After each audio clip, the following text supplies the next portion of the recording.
Deus. Receba a nossa gratidão por estarmos aqui, por virmos a este lugar para te adorar em espírito e em verdade.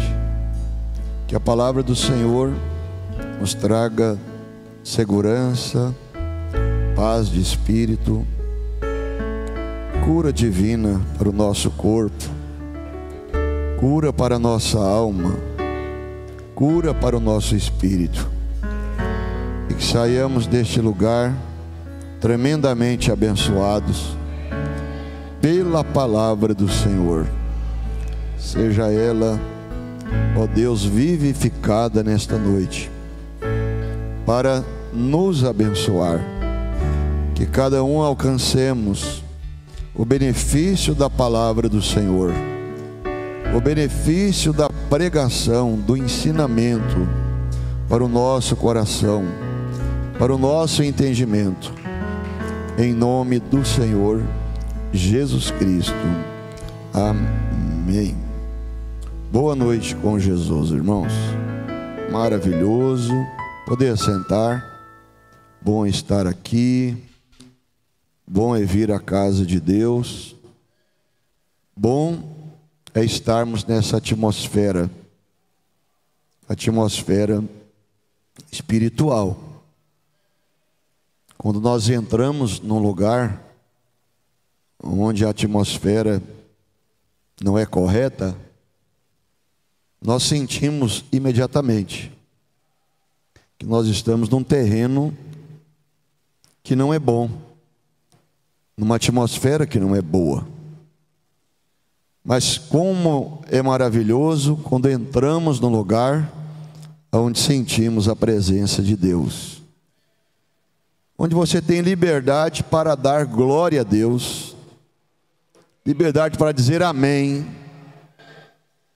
No seu coração feliz, você pode dizer aleluia. Você pode cantar, você pode levantar suas mãos com liberdade. Essas mãos que você levanta, levante elas agora. Essas mãos estão santificadas, essas mãos estão abençoadas pelo sangue de Jesus Cristo. Então a Bíblia diz: levantemos mãos santas ao Senhor, porque elas estão santificadas, e você está abençoado com a presença de Deus, né?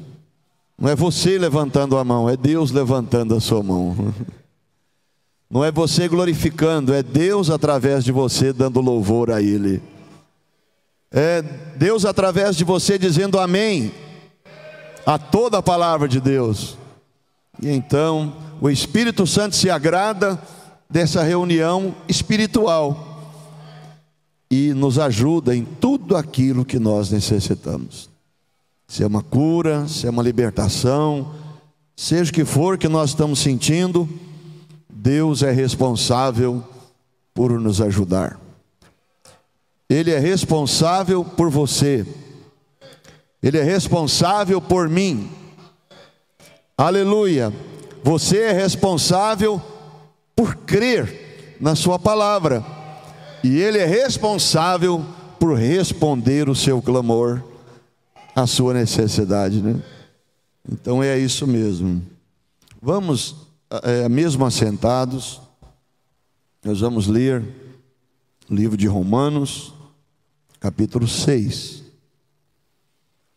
Nós vamos falar nessa noite sobre a supremacia da liberdade.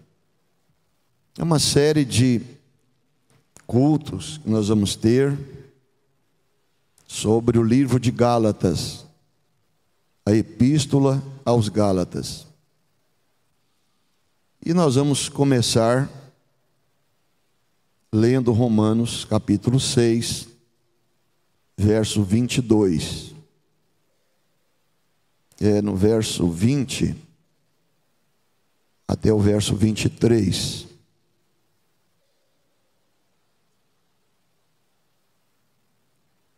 É a supremacia da liberdade.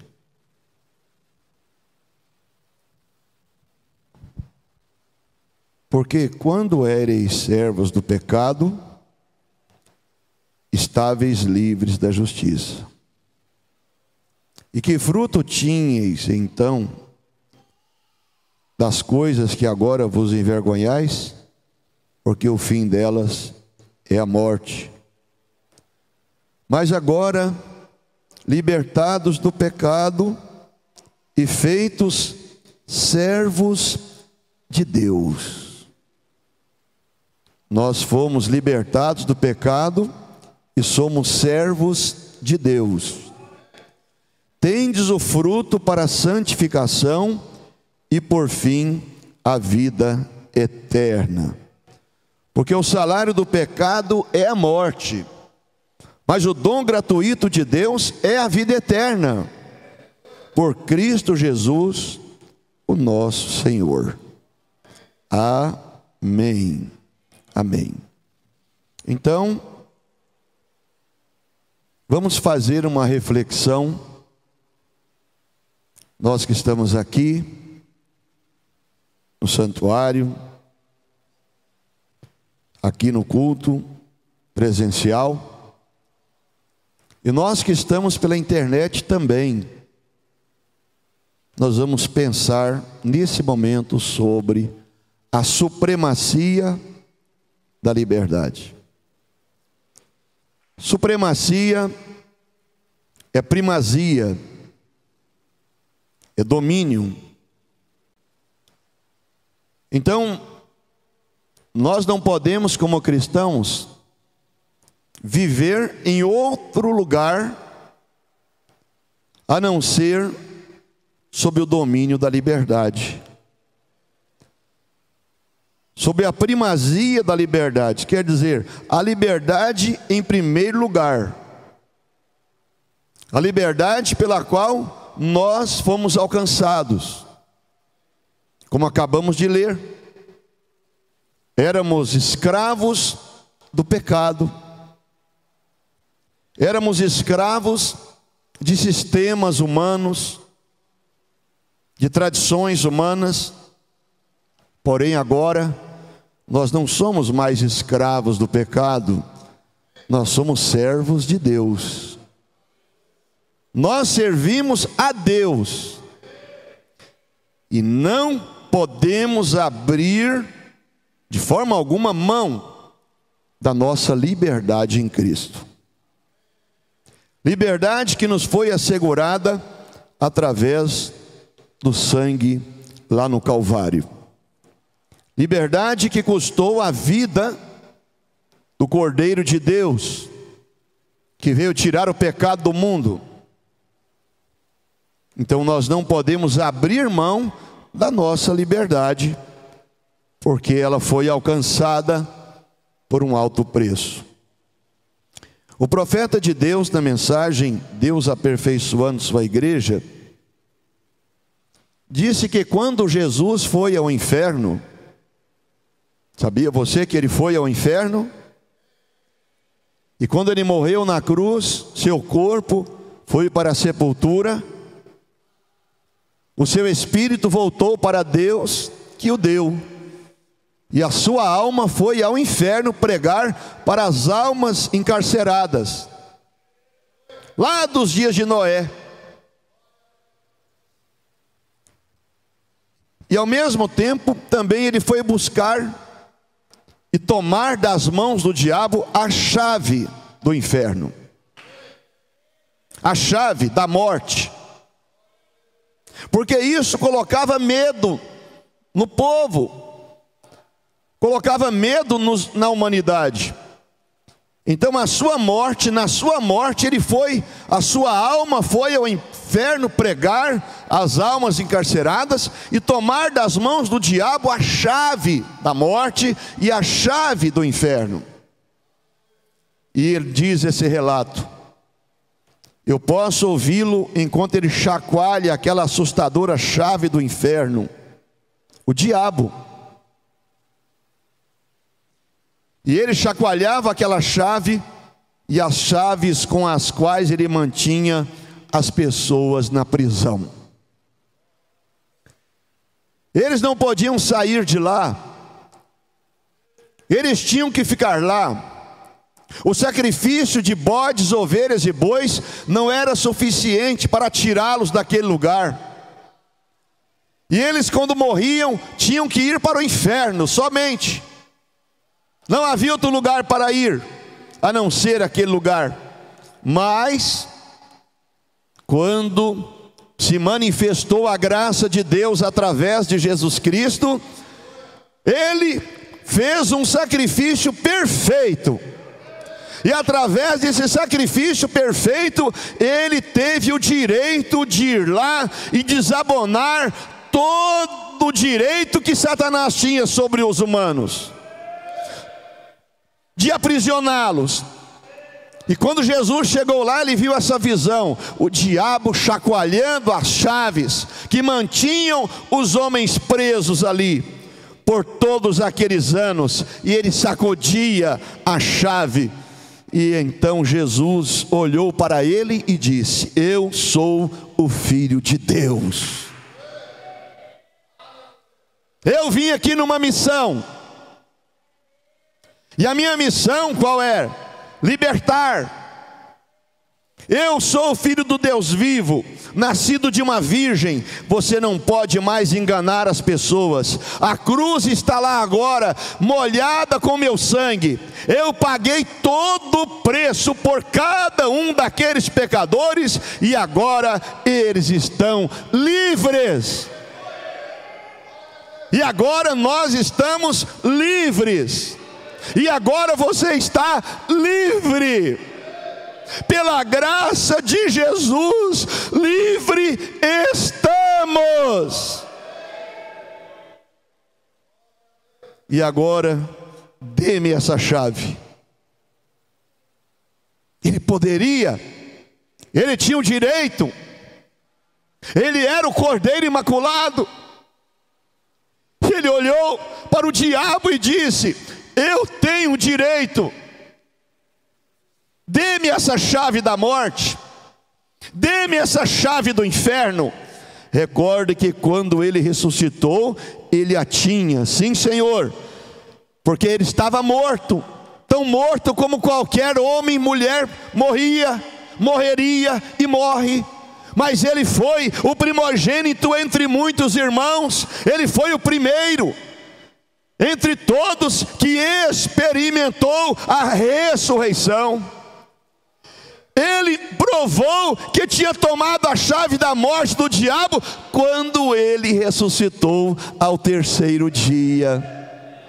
Aleluia, glória a Deus. Recordem, ele ressuscitou, ele a tinha, a chave da morte. Sim Senhor, dê-me essa chave. Você não vai mais assustá-los. O meu povo que crê em mim não terá mais medo.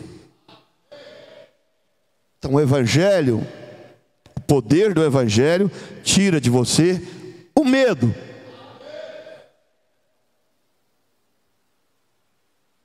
Porque Deus não nos chamou para o medo. Romanos 8 diz: nós não fomos chamados para um espírito de escravidão. Nós não temos espírito de escravidão, espírito de medo, mas nós temos o Espírito de Jesus Cristo, o Espírito da palavra, para reconhecermos que nós estamos livres e não temos o espírito de medo, mas recebemos o espírito de adoção de filhos. Aleluia. Por isso você pode nessa noite dizer, enfatizar: eu sou um filho de Deus. Jesus Cristo me lavou com o seu sangue, através do seu sangue eu fui perdoado, eu fui santificado e eu estou livre. Livre. Se o Filho vos libertar, verdadeiramente sereis livres, e a verdade vos libertará. Então, irmãos, vamos para Gálatas capítulo 1,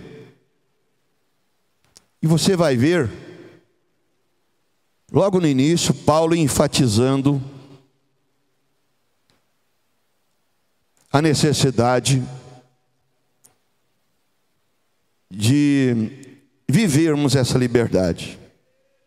Então a carta aos Gálatas, ela é considerada a carta da liberdade cristã. Ela enfatiza em vários pontos, durante seus 6 capítulos. Hoje mesmo eu li todos os seus 6 capítulos, anotei alguns, fiz algumas anotações,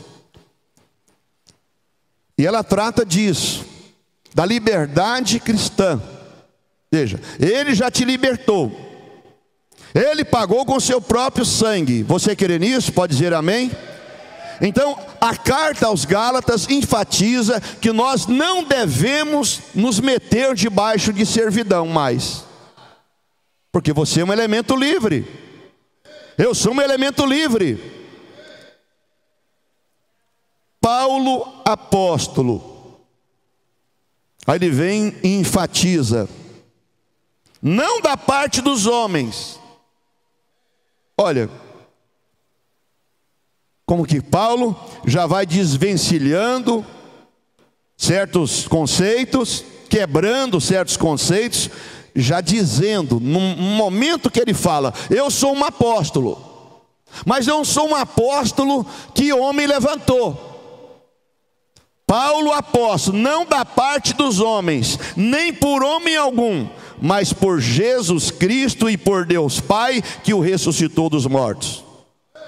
Quer dizer, eu sou um apóstolo, mas sou um apóstolo levantado diretamente por Deus. Eu tenho um apostolado, mas esse apostolado é livre. Eu não devo a nenhum homem, porque foi Deus que me concedeu. Verso 2: e todos os irmãos que estão comigo, as igrejas da Galácia, ele está fazendo uma saudação, iniciando a carta. Graça e paz da parte de Deus e da de nosso Senhor Jesus Cristo, o qual se deu a si mesmo por nossos pecados, para nos livrar do presente século mal, segundo a vontade de Deus nosso Pai, a qual glória para todos sempre. Amém. Então no versículo 4 ele diz, ele se deu a si mesmo. Qual é o objetivo? Qual é o objetivo dele se dar a si mesmo? Ele diz, para nos livrar. Quer dizer, para nos dar liberdade. E você tem que ter essa consciência, porque isso aqui é que amadurece a igreja, é que amadurece a sua experiência cristã. Quando Romanos 12, verso 1 diz que nós fomos transformados através da renovação do nosso entendimento. Então você sofre a ação da transformação espiritual quando você é levado a renovar o seu entendimento, obter revelação da sua posição, obter revelação do seu chamado, obter revelação da sua salvação, saber quem você é, a quem está sendo dirigida a palavra de Deus. Deus está dirigindo sua palavra a você. Você é o objetivo de Deus aqui nessa terra. Ele dirige a sua palavra a você para te curar, para te libertar, para te tirar das algemas do mundo e de Satanás. Ele quer que você seja livre. Por isso ele morreu. Ele deu a si mesmo por nossos pecados, para nos livrar, para nos dar liberdade. Verso 6: maravilho-me que de tão depressa passasseis daquele que vos chamou à graça de Cristo para outro evangelho. Então Paulo escreveu essa carta para chamar a atenção dos irmãos de Gálatas, porque eles estavam voltando ao ensinamento judaico.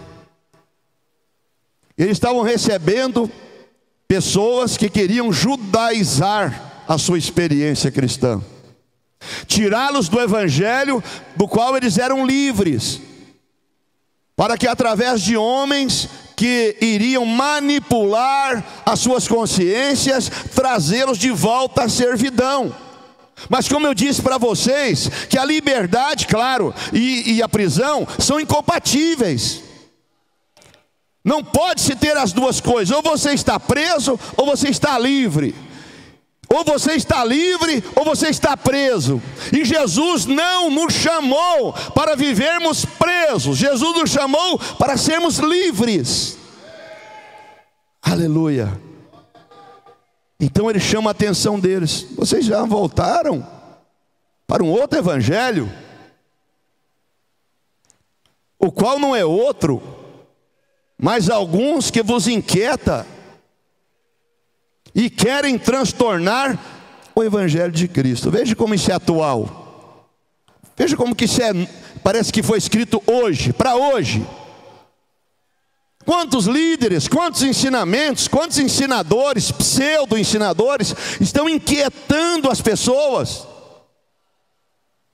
com seus conceitos, com suas tradições, e não querem ver o povo livre, porque um homem livre, ele está pronto para obedecer a Deus em toda a palavra. Um homem e uma mulher livre estão prontos para viver uma experiência maior, estão prontos para voar a atmosferas inalcançáveis, somente aonde as águias de Deus podem ir. Você foi chamado para voar a uma altura imensa.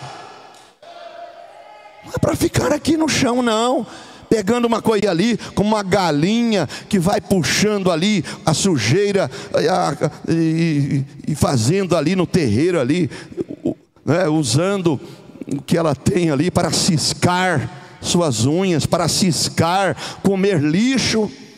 Não, nós somos águias, nós somos filhos de Deus. Deus nos chamou para subir as esferas inalcançáveis, por aqueles que não foram chamados como você foi chamado. Você foi chamado, você foi chamada, irmã. Nós somos chamados, e o nosso chamado é diferente do outro chamado. Ele te chamou para ser livre. A igreja primitiva era livre. Mas Paulo disse: esse aí não é outro evangelho, mas esse evangelho, em outras palavras, que eles estão deturpando, que estão colocando uma interpretação própria, um dogma, um credo. Não é bom, não é saudável. O alimento da ovelha é a palavra de Deus. O alimento que a ovelha come e se nutre e se desenvolve é a palavra pura de Deus. A ovelha não vai aceitar um dogma, a ovelha não vai aceitar um credo, a ovelha não vai aceitar uma tradição em contrapartida da palavra de Deus. A ovelha comerá a palavra de Deus, ela se alimentará do pão da vida. Eu sou o pão da vida que desceu do céu, disse Jesus. Nem só de pão viverá o homem, mas de toda a palavra que sai da boca de Deus. O alimento da ovelha é o pão da vida que sai da boca de Deus. Então Paulo estranhou aquilo. Como isso é atual, não é outro evangelho, não é outra mensagem, é a mesma mensagem, os mesmos parágrafos, os mesmos títulos, as mesmas literaturas, mas alguns as usam, como usam a Bíblia, distorcida, para aprisionar, para manter as pessoas presas. Mas não se pode prender uma águia, Não se pode prender um espírito que está livre. Ele já experimentou a liberdade, ele não quer voltar à prisão, ele não quer voltar ao cárcere religioso, ele quer voar, ele quer estender as suas asas e alcançar os altos céus de Deus. Ele não quer voltar para a gaiola denominacional.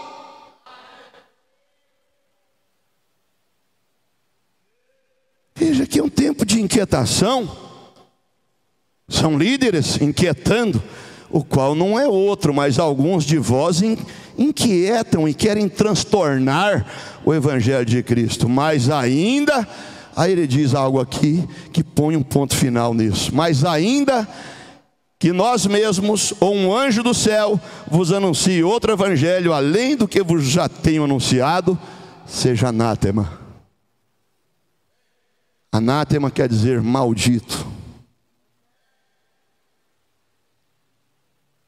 Agora, para um eleito, para um filho de Deus, que é revelado, não é necessário preocupação. Não é necessário ter medo de perder ele. Para começar, um eleito não se perde. E além de um eleito não se perder, ele também não pode ser enganado. São Mateus capítulo 24, verso 24. Se possível fora, enganaria os próprios escolhidos. Mas não é possível enganar aqueles que Deus elegeu, aqueles que Deus predestinou para a vida eterna. Então, Paulo veio e disse: olha, se alguém chegar aqui com outro ensinamento, vocês não acolhem não. Se alguém chegar aqui com outro tipo de ensinamento, além do qual eu vos tenho dito, além do qual eu vos tenho ensinado, porque o ensinamento é que dá graduação para o cristão, é o ensinamento que dá sustentação para um cristão, é o ensinamento que dá postura para um cristão, é o ensinamento que dá maturidade para um cristão, é o ensinamento que dá posição de filho para um cristão, posição de filho de Deus. Mas Paulo disse: se outro chegar aqui, pode ser bonito como for, mesmo um anjo, ele já foi no limite da coisa, ele foi lá no céu. Ele não falou sobre anjo terreno não, ele falou sobre anjo terreno, mas ele englobou e colocou até um anjo do céu. Mas ainda que nós mesmos, quer dizer, aqueles que estavam aqui nessa dimensão, ou um anjo do céu, uma visão do céu, de um anjo do céu, vos anuncie outro evangelho, porque ele tinha trazido o evangelho, não um evangelho qualquer, mas o evangelho, e era o evangelho da liberdade, era o evangelho da libertação. Seja considerado maldito esse que trouxer outro evangelho. Não combina. O eleito não vai ser enganado, porque certas coisas, por mais parecidas que sejam, tem detalhes que você sabe que não é correto. Você lembra daquele homem que desenhou um cavalo? Um bonito quadro de um cavalo subindo uma carroça, levando um peso muito grande. Aquele cavalo lindo foi pintado. A inspiração daquele pintor pintou aquele cavalo com a carga subindo uma ladeira. Aí chegou um dia que expôs aquele quadro na galeria de artes. Tão bonito aquele quadro, tão perfeito. E chegava um e dizia: que quadro lindo, deslumbrado. Você vai ver quem deslumbra com certas novidades, ele não obteve a revelação plena. Quem se deslumbra com certos evangelhos hoje, é porque ele não teve a revelação plena da posição dele, da herança dele, daquilo que ele representa, daquilo que ele é, daquilo que Deus chamou ele para ser. povo deslumbrando com aquele quadro. De repente entrou um carroceiro lá, chicotinho nas costas, olhou para o quadro e balançou a cabeça. Não, isso aí está errado. O dono do quadro, surpreso, foi lá conversar com ele. Quem é você? Quem é você para criticar o meu quadro? Você é um simples relés carroceiro. Você é um homem do povo. Você não é um crítico de arte. Por que você está criticando? Ele disse, olha, eu não sou mesmo.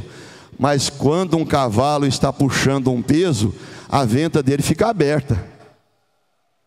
E nesse quadro aí a venta dele está fechada. Então não se pode enganar um eleito de Deus. Ele vê um quadro, é bonito, mas ele sabe o que aquilo é. Entendeu? Verso 9. Assim como já vô-lo dissemos, agora de novo vô-lo digo: se alguém vos anunciar outro evangelho além do que já recebestes, seja anátema. Verso 10.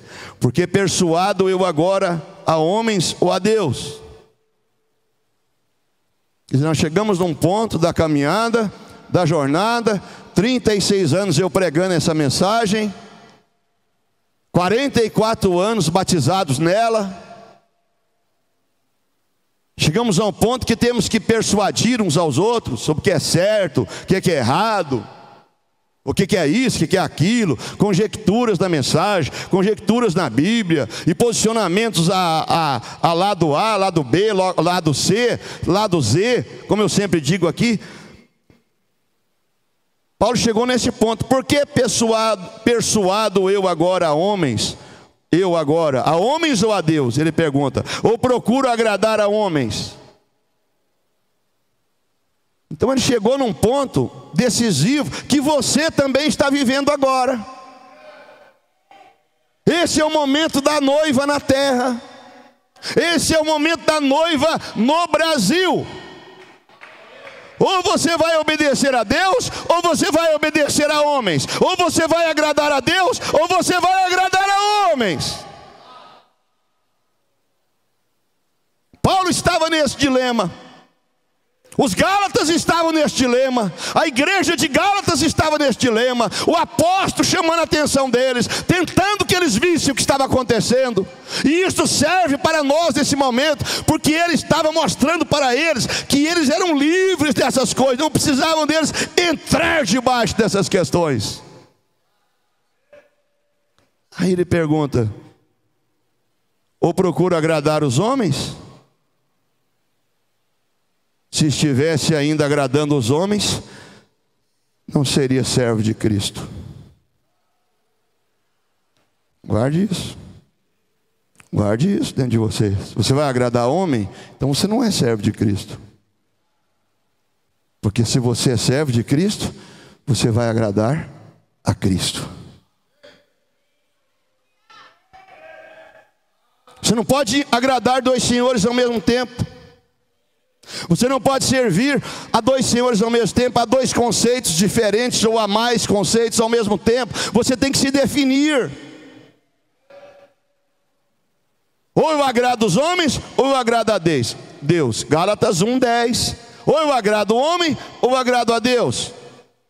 Mas faço saber, irmãos, verso 11. Aqui está a posição dele. E aqui está a minha posição. E aqui está a sua, se você é verdadeiramente um eleito. Mas faço-vos saber, irmãos, que o evangelho que por mim foi anunciado não é segundo os homens, porque não recebi nem aprendi de homem algum, mas pela revelação de Jesus Cristo.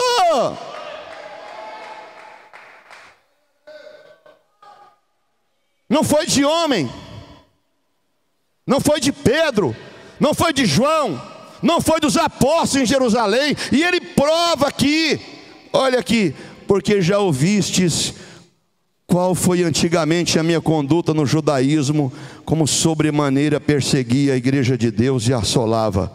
E na minha nação excedi em judaísmo a muitos da minha idade, sendo extremamente zeloso das tradições.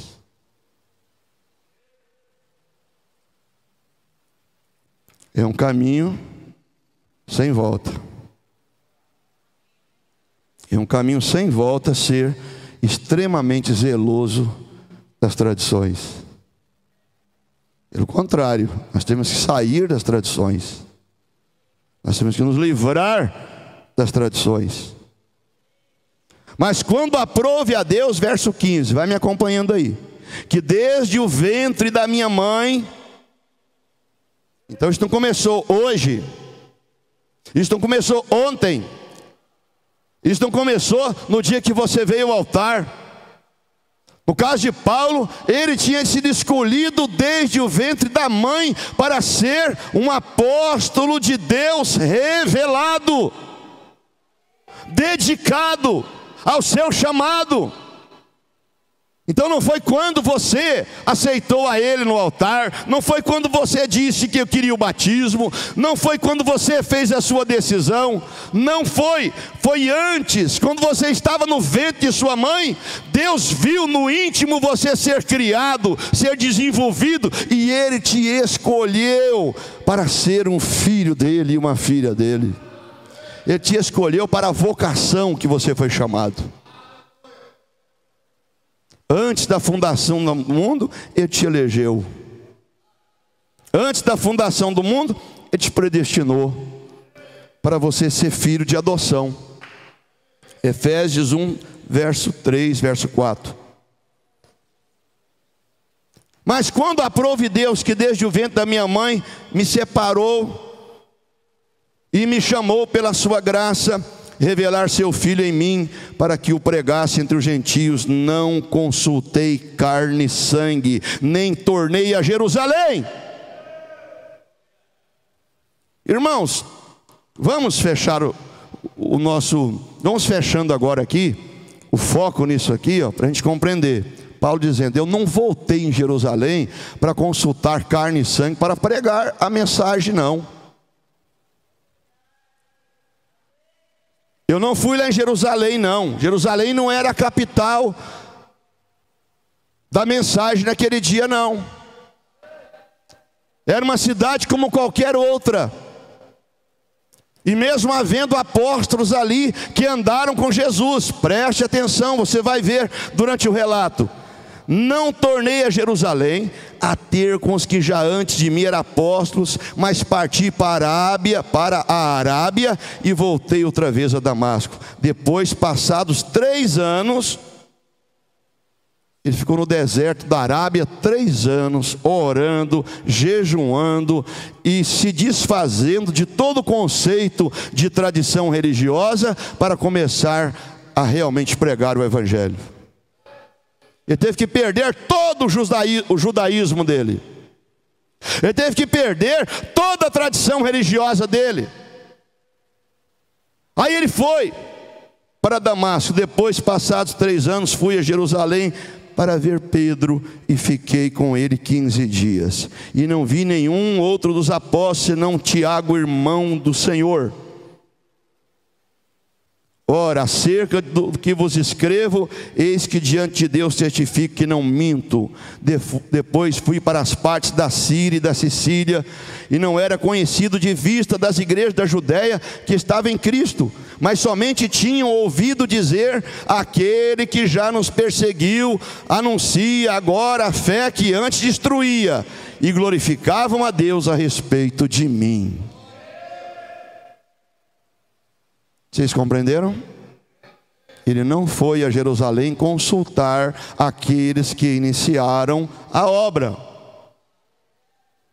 porque não aprendeu deles. Ele teve uma experiência particular.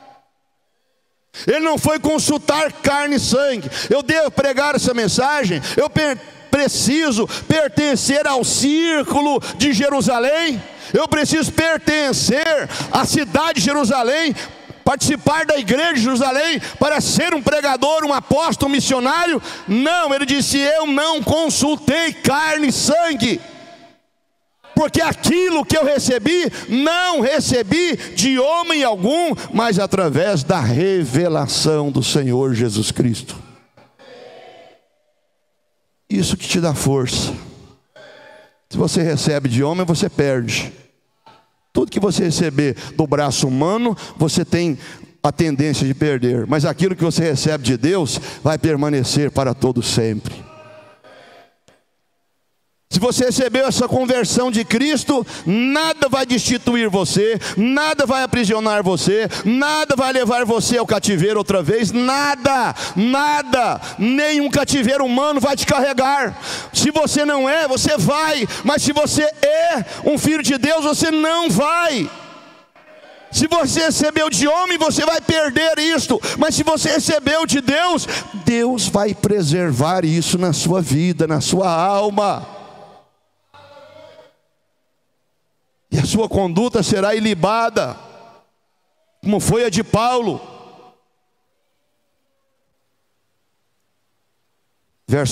Capítulo 2: depois, passado 14 anos, subi outra vez a Jerusalém, com Barnabé, levando comigo Tito. Olha aqui, irmãos, fique enfatizado aqui, que ele não foi ter com eles para saber se ele podia ser o que ele era. Ele não teve que receber carimbo de ninguém.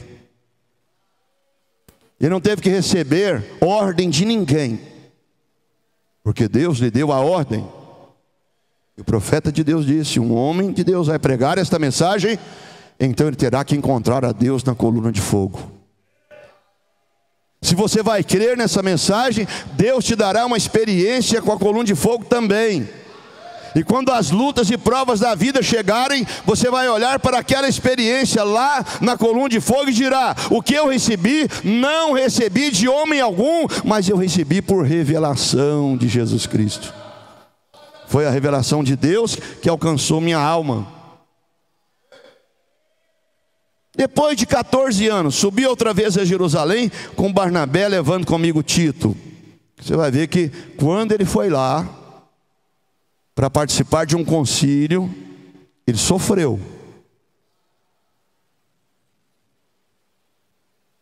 Eu levei Barnabé e também comigo Tito, verso 1 do capítulo 2, verso 2 agora. E subi por uma revelação. Ele não subiu lá por um impulso, por uma determinação da igreja de Jerusalém, que ele tinha que ir lá. Depois de 14 anos pregando, 14 anos fazendo missão pelo mundo, Paulo foi lá. E foi por uma revelação.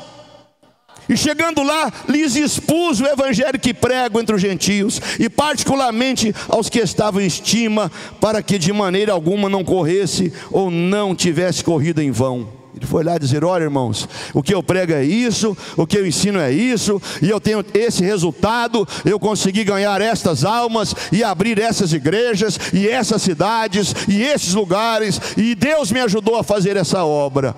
E eu vim aqui dizer aos irmãos, mostrar a vocês, para que não pareça que eu vou perder o tempo do que eu fiz. Eu não quero ter perdido o tempo.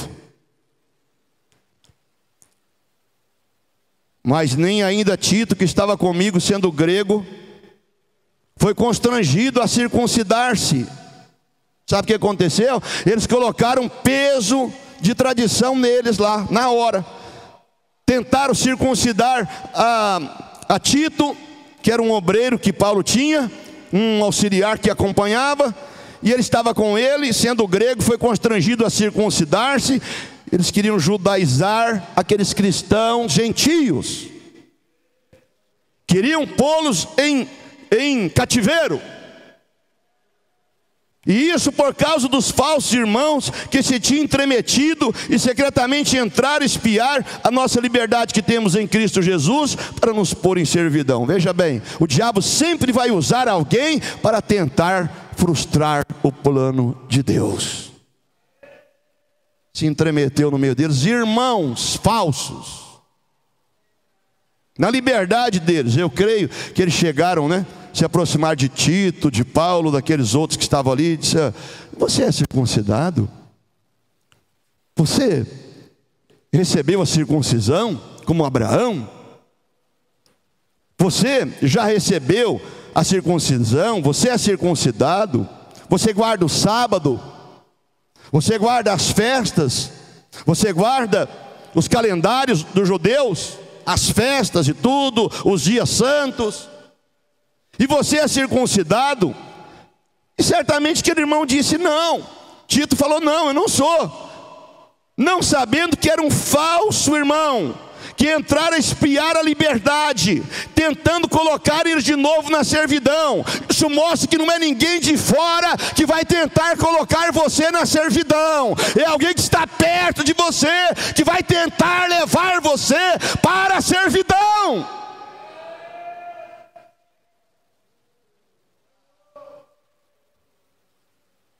Essas algemas não virão de Roma, porque você está longe de Roma. O evangelho romano não vai persuadir você. Vai, irmão.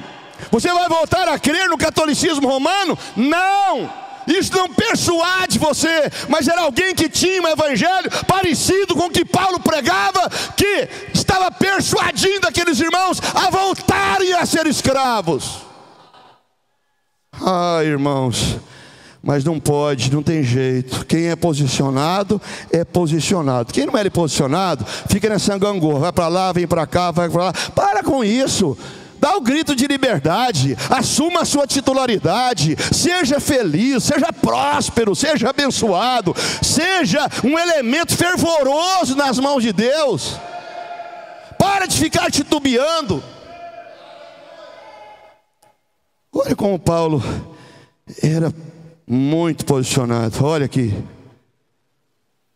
os quais nem ainda por uma hora, eles tentaram levá-los de volta para servir um sistema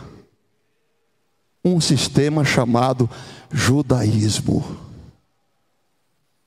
Eles estavam tentando levar Paulo e os salvos através do ministério de Paulo, os discípulos de Paulo, eles queriam que eles voltassem a fazer parte de um sistema,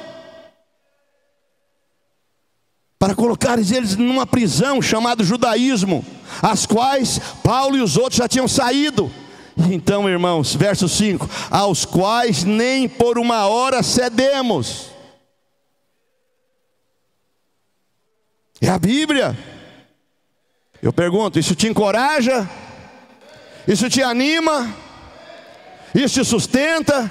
Isso te posiciona nessa noite? Isso te dá ânimo para continuar? Paulo não cedeu. Verso 5: aos quais nem por uma hora cedemos com sujeição, para que a verdade do evangelho permanecesse entre vocês. Alguém tem que se posicionar para que a verdade do evangelho permaneça no povo de Deus. Seja você esse na sua casa, seja você esse na sua família, seja você esse aqui dentro dessa igreja. Seja definido, seja livre, seja feliz com a sua liberdade, aproveite-a. Você só tem uma vida, daqui uns dias essa vida acaba e você vai ficar servindo homens. Você tem que decidir: eu vou servir homem ou vou servir Deus? Eu agrado o homem ou agrado Deus? Gálatas 1:10. Quem que eu vou agradar? Paulo disse: se eu for agradar homem, eu vou terminar sem ser um servo de Deus, eu vou ser um escravo. Mas se eu agradar a Deus, eu serei um servo de Cristo. Ele resistiu, olha aqui: aos quais nem ainda por uma hora cedemos com sujeição, para que a verdade do evangelho permanecesse entre vós.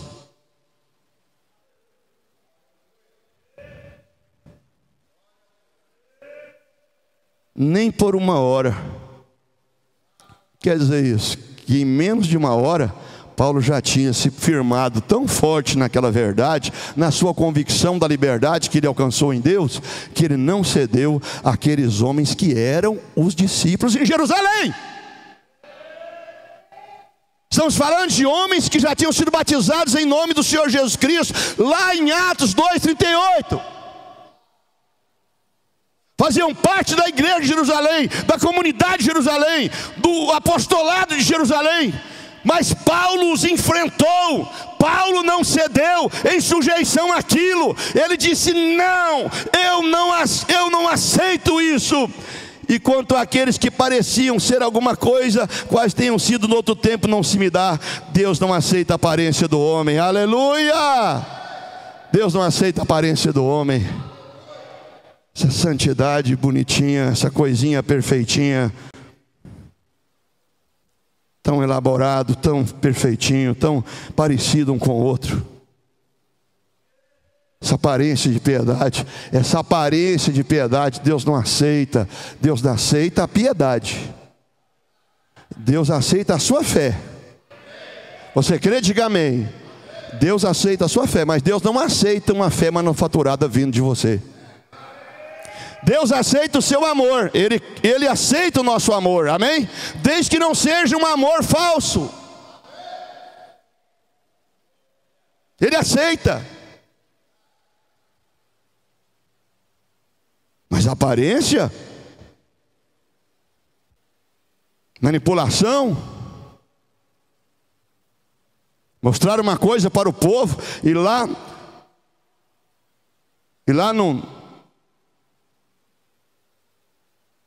nos reservados, mostrar outra. Espere aí, eu vou parafrasear o irmão Breno agora, o profeta de Deus, dizer assim: que o Senhor nos dê uma coragem como madeira de lei. Tá bom assim? Você quer uma coragem tão dura como madeira de lei? Que Deus nos dê uma coragem como madeira de lei, para sustentar o que nós cremos. Deus não aceita a aparência, verso 6, do homem.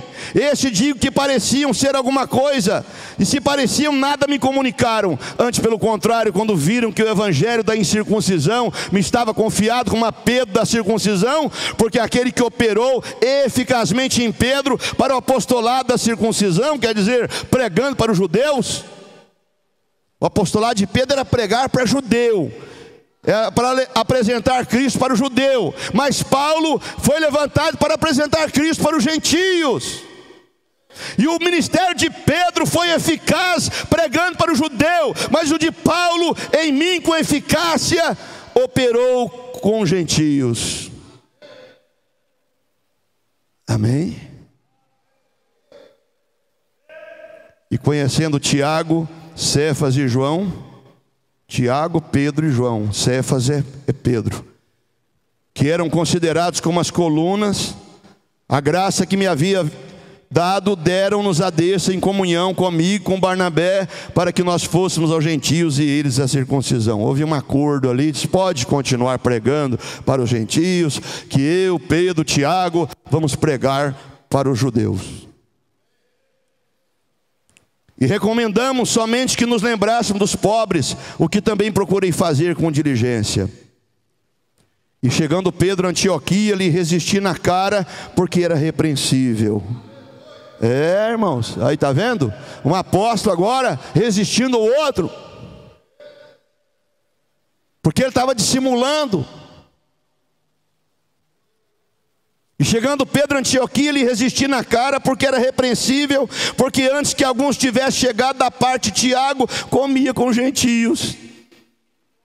Enquanto os irmãos de Jerusalém, que vieram da igreja de Jerusalém, que Tiago era pastor, não estavam lá, Pedro comia com gentios, conversava com gentios, sentou na mesa com gentios. Mas quando chegaram aqueles irmãos de Jerusalém, da parte de Tiago, comia com gentios. Mas depois chegaram, se foi retirando, fez uma panelinha ali, se apartou deles, temendo os que eram da circuncisão.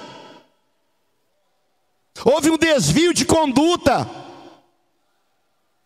Houve um desvio de conduta da parte de Pedro. Enquanto Tiago não estava ali, enquanto que os irmãos de Jerusalém não estavam ali, que eram de outro companheirismo, não estavam ali, Pedro comia com eles, Pedro conversava com eles. Quando começou, aqueles homens, eles começaram a se juntar num cantinho, o grupinho de Jerusalém aqui, e o grupinho dos gentios para lá, o grupinho dos judeus aqui, e eles começaram a se dissimular, e os outros judeus também dissimulavam com ele, de maneira que até Barnabé, até o auxiliar de Pedro, entrou na dissimulação. Verso 13, abra sua Bíblia e me acompanhe. Abra sua Bíblia e leia comigo. É a Bíblia. E os outros judeus dissimulavam, de maneira que até Barnabé começaram a falar mal deles ali, se deixou levar pela sua dissimulação. Até o auxiliar de Paulo entrou naquele jogo político. Mas quando vi que não andavam bem e direitamente conforme a verdade do Evangelho, disse a Pedro na presença de todos: se tu, sendo judeu, vive como gentio e não como judeu, por que obrigas os gentios a viver como judeu? Você está com duas caras? Como você, sendo judeu,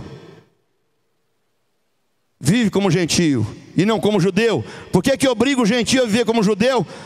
Aí ele diz: nós somos judeus por natureza e não pecadores entre os gentios. Paulo conversando com Pedro, sabendo que o homem não é justificado pelas obras da lei, mas pela fé em Jesus Cristo. Temos também crido em Jesus Cristo para sermos justificados pela fé de Cristo e não pelas obras da lei, porquanto pelas obras da lei nenhuma carne será justificada. Pedro,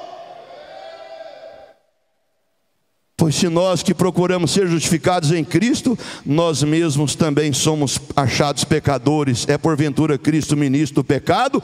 De maneira nenhuma, porque se torna edificar aquilo que destruir, constituo-me mesmo transgressor, porque eu pela lei estou morto para a lei, para viver para Deus. Já estou crucificado com Cristo.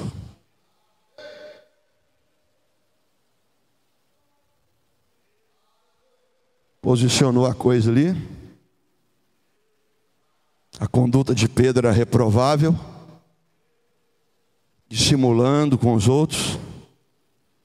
Ele chegou e disse: eu já estou crucificado com Cristo, e vivo não mais eu. Você está pronto para isso agora? Quer ficar você de pé nesse momento? Quer você assumir esse compromisso também?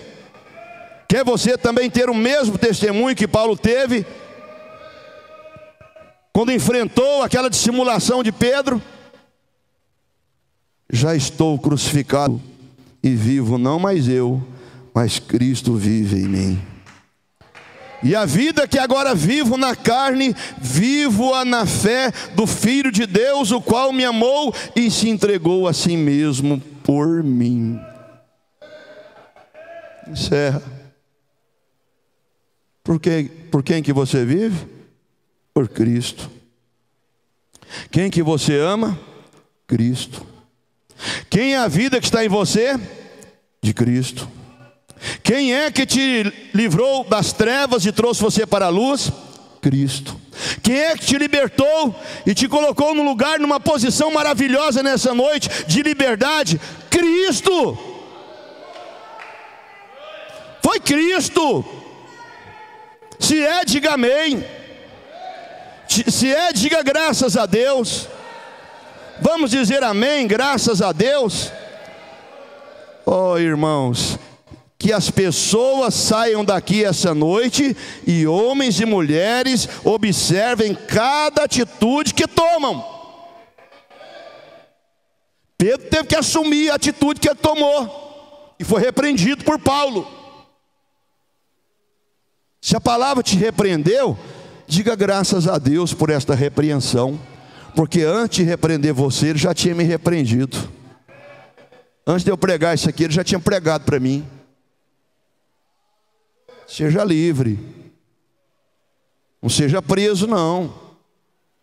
Seja um homem livre, para que o seu povo também seja livre, para que a igreja seja livre, para que a igreja seja feliz e livre. Olha o que ele diz: que as pessoas saiam daqui nessa noite, homens e mulheres, observam cada atitude que tomam, mas vivem felizes e livres. É o que eu desejo para cada um de vocês agora, que vocês vivam felizes e livres, que saibam que Deus os salvou e olhem para Ele. Vamos olhar para cima, vamos olhar todos para cima. Nós temos que olhar para Jesus. Não olhar para nenhum homem aqui em particular, olhar para Jesus. Olhem para Ele e olhem para Ele e esqueçam de todos os seus ismos.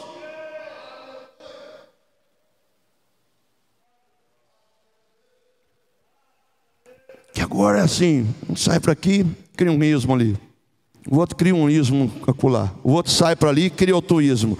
E ele vem e diz: esqueçam de todos os seus ismos e as coisas que os cercam e vivam em paz. É o que Deus deseja para nós como igreja, é o que Deus deseja para você como filho, como filha dele, que você viva em paz e sobriamente e no temor de Deus.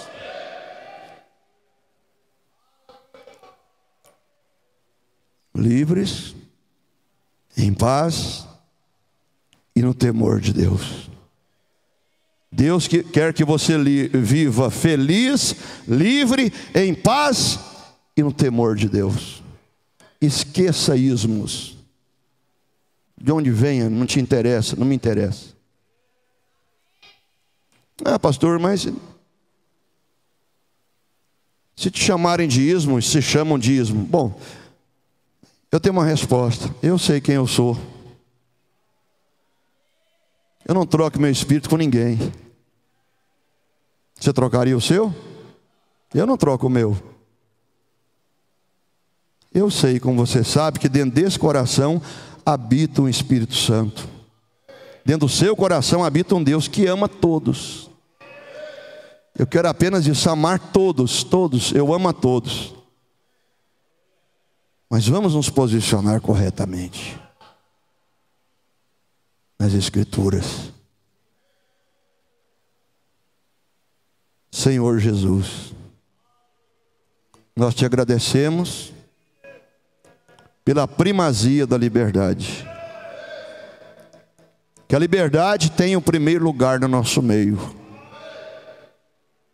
Como o Senhor disse: buscai em primeiro lugar o reino de Deus e a sua justiça, e as demais coisas serão acrescentadas.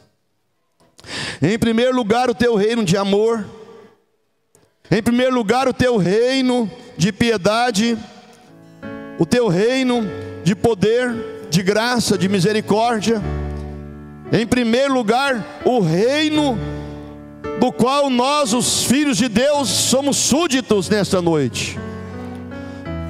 Somos a igreja messiânica, somos o povo messiânico, somos a igreja livre, somos o povo livre que o Senhor nos tirou das trevas para a sua maravilhosa luz.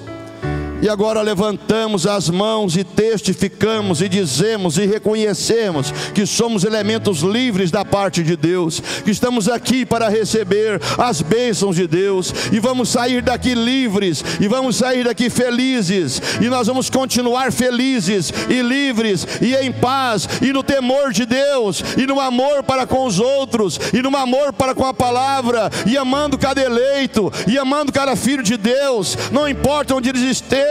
Para nós não interessa, nós os amamos da mesma forma. Se eles estão ali, ó Deus, por uma circunstância, passando por uma crise de fé, que o Senhor lhes dê nessa noite uma libertação, que o Senhor deu esse filho uma libertação, deu o Senhor esta filha uma libertação, que haja regozijo em cada alma, que haja regozijo em cada ser, que haja o cântico de liberdade, o cântico de alegria, o louvor nos átrios dessa casa de Deus, os louvores em suas casas, casas, o louvor em seus átrios, em suas salas, em seus lares, que a cada casa, cada lar, seja uma extensão da tua igreja, seja um lugarzinho separado para ti, que haja paz nos lares, que haja paz nas vidas, que haja liberdade para te cultuar, liberdade para te amar, liberdade uns aos outros.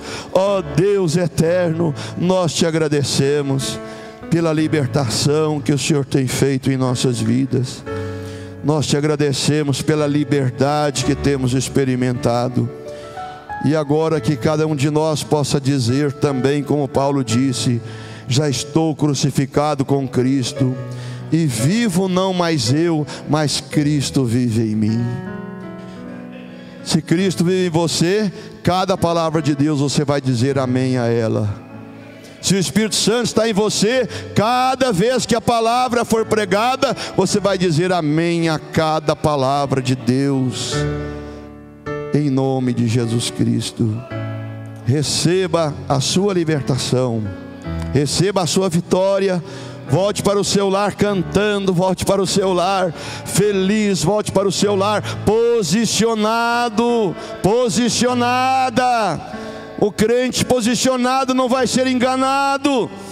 Um cristão posicionado não vai ser enganado. O diabo vai tentar, mas não vai conseguir.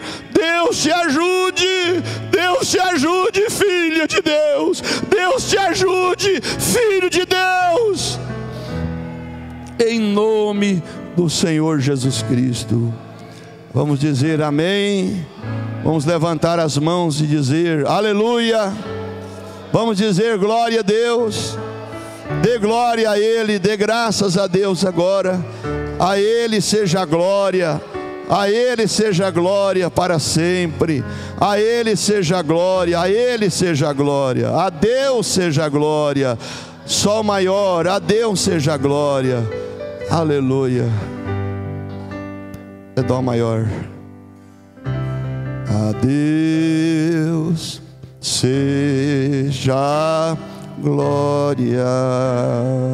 Cante. A Deus seja glória.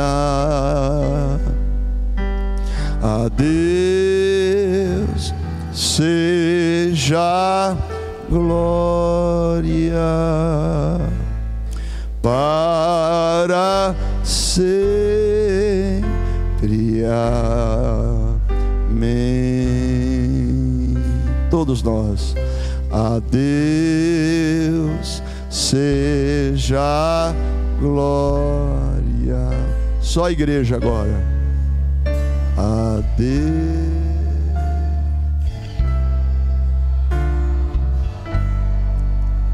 Todos vocês juntos. A Deus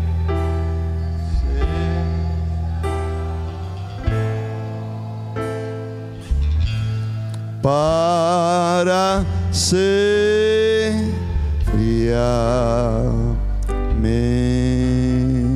Ré maior. A Deus seja glória, glória. A Deus seja glória. Mais uma vez. A Deus